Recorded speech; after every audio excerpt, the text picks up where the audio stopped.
It was Thursday, August 23rd, when we left Pirate Cove Marina to begin our passage south. The height of summer has passed, and it was time to get moving before the cold and storms start to descend on New England. We're on our way to the Bahamas for the winter, and then off to the Caribbean, going through the thorny path to get there. A summer of working on the boat in preparation for the trip, in addition to our shakedown cruises, gave us the confidence that we were ready, although we also knew we had a long way to go with our knowledge of the boat, in addition to Darcy and I working together as crew for the long passages ahead. Our first jump is from Bristol, Rhode Island, through the East River and past New York City, where we'll then stage at Sandy Hook, New Jersey, to begin our ocean passages down the East Coast. It's the start of the active hurricane season, so we're keeping a close eye on the weather. It's Friday, August 24th, probably about 9 o'clock. We just starting off on our journey south. So we have about 1,000 miles to go before we hit Georgia. We need to do that in about 30 days. So we got a schedule ahead of us.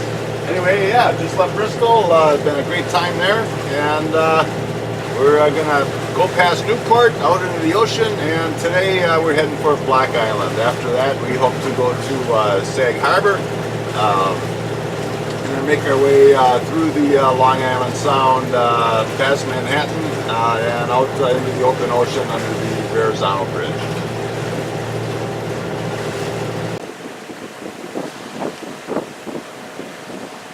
It was another pleasant but windless day as we powered down Narragansett Bay, passing under the Newport Bell Bridge for the last time.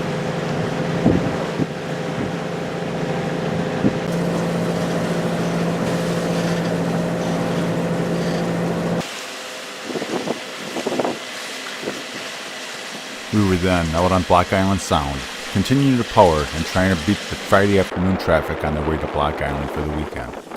The anchorage in Black Island fills up fast, and we want to make sure we had a secure anchoring spot in the harbor.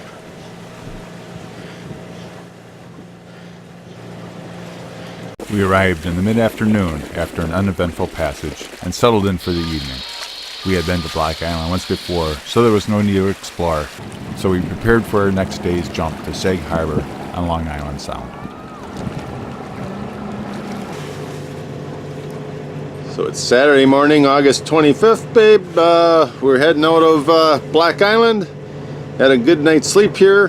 What's on docket for today? Sag Harbor, Long Island Sound. Sag Harbor, New York, Long Island, exactly. Really excited. Yeah. Probably about 50 feet from shore. And how deep is it here, babe? 24. 24 feet deep. It's just a little unnerving, but plenty of depth. This passage was around 50 nautical miles on another windless day. At least the tide was in our favor as the current pushed us along.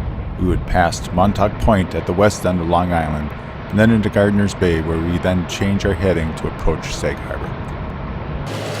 With Block Island disappearing on the horizon behind us, Long Island came into view off our port bow. As we entered Sag Harbor, there were a number of mega yachts that passed us, giving us a prelude to this area. Sag Harbor is an old seaport with a great history, but these days it's a getaway for the rich and famous, as the Hamptons are just down the road. And we're off for another day? We're up for another day. It's Monday morning. Heading back out into Long Island Sound, leaving the Sag Harbor area and heading to Port Jefferson today. About should be 7 or 8 hours on the road here, so we'll overnight there for a day or two, hopefully only a day, and then head further toward New York City and some fun and games.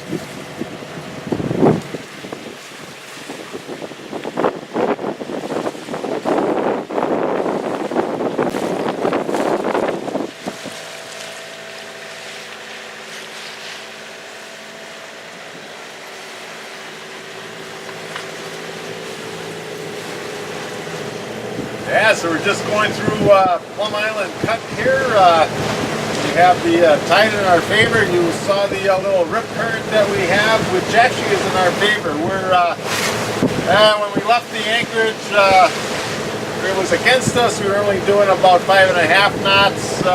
We got out of it at this RPM. We were then doing 7. Right now we're doing about 10 knots going through here, getting a nice push. So we'll take this. Yeah, Long Island Sound's filling up with water.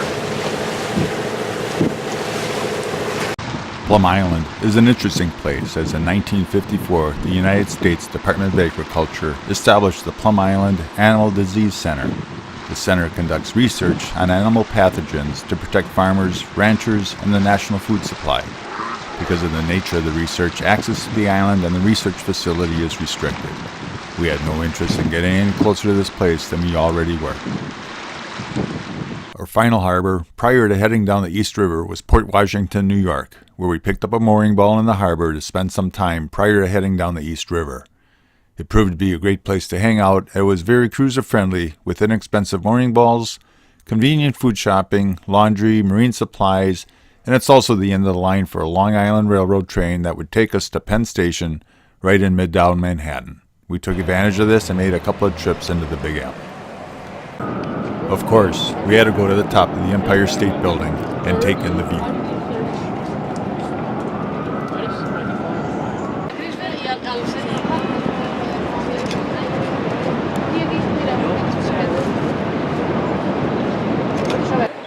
We then visited Grand Central Station, Rockefeller Center, the Plaza Hotel, walked through Central Park, the Theater District, and then to Times Square before jumping on the train back to Port Washington for some needed rest.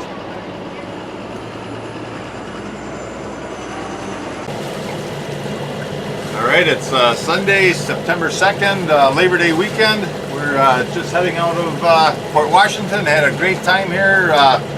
Got to see and do a lot of things, great provisioning. So we are today heading down the East River in Manhattan. So first thing we have to do, it's about 6:15 in the morning. We have to time the tide a little bit in Hell's Gate. In addition, just down the East River because it's just tidal flow. So I think we got it nailed pretty good. We'll see what happens when we get to Hell's Gate. Yeah, it's about a 6-hour passage today, all under power. No way we're going to sail, and we'll end up in Sandy Hook. So we'll be going under the Throgs Neck Bridge, Whitestone Bridge, past LaGuardia Airport, and Rikers Island, and then through Hell's Gate, past Roosevelt Island, and at that point we are in Midtown Manhattan. So we hope to also see Ellis Island and Statue of Liberty on the way out of the Verrazano Bridge. So should be pretty exciting.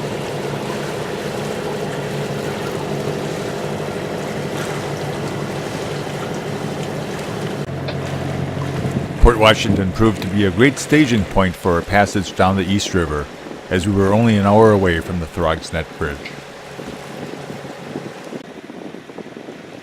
After the Throgs Neck Bridge, it was then onto the Whitestone Bridge, only a short distance away. At this point, our timing on getting through Hell's Gate was spot on, as our goal was to get through as the current began to build behind us, pushing us through. We are now at an interesting section of the East River, as Rikers Island and its prison is in sight, and LaGuardia Airport is just off our port side. Jets were passing overhead as they landed at the airport.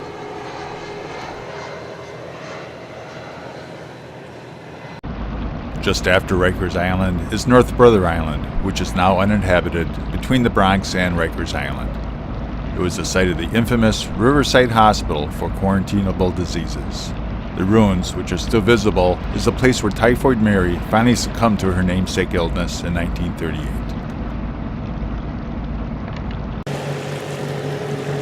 Yeah.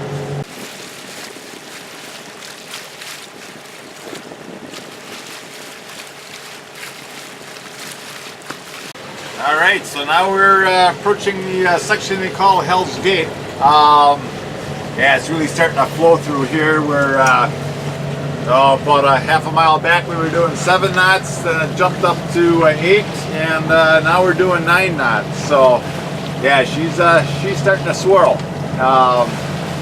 Again, yeah, we're timed it so we're going with the current, so it's giving us a nice push. So next stop, Hell's Gate. Hell's Gate is where the Harlem River and East River meet. This produces very confused and fast-moving currents that can make this area difficult to navigate if you're not careful with the local tides. We passed just at the time we had planned and had minimal issues getting through. Now it was on to downtown Manhattan. Making it! SNI just coming up to Roseville Island here, so yeah, we'll be midtown Manhattan pretty quick.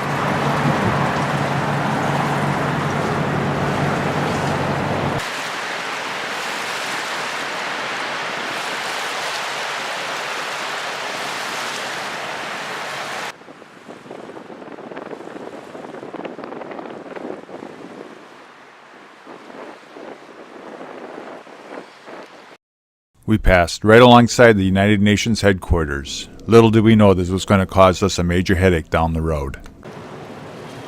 Seeing the Manhattan skyline from the boat was a great experience and one we will not forget. The architecture is stunning, but we also needed to focus on the water taxi traffic along with the freighters and barges that run up and down the river, seemingly coming out of nowhere when you least expect it.